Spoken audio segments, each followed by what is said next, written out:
Luego de que el presidente de los Estados Unidos, Donald Trump, advirtiera que envió soldados a la frontera con México para defender a su país ante la presencia de uniformados mexicanos, el canciller Marcelo Ebrard destacó que se trató de un asunto sin trascendencia, que en los últimos 4 años se han registrado 18 eventos similares, pero que gracias a un protocolo que existe, se evita que el asunto escale.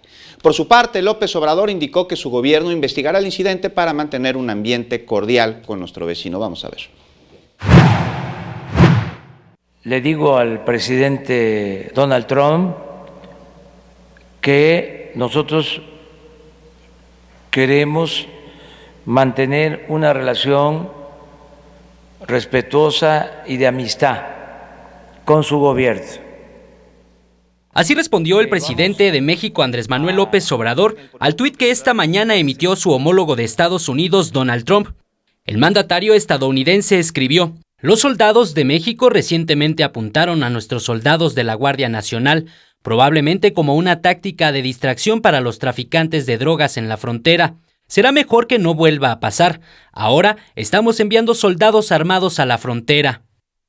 Que vamos a analizar este incidente, vamos a tomar en cuenta lo que él está señalando y se va a actuar de conformidad con la ley en el marco de nuestra soberanía.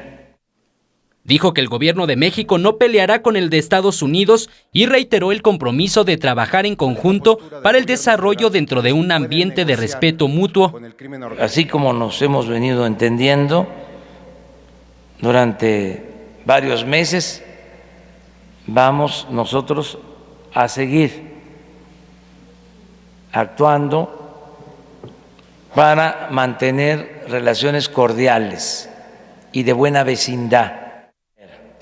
El jefe del Ejecutivo Federal aseguró que de parte del gobierno mexicano habrá siempre una actitud responsable y de respeto tanto para el gobierno como para el pueblo estadounidense. Con imágenes de Liber Rodríguez, Eric Pinto, 21 Noticias.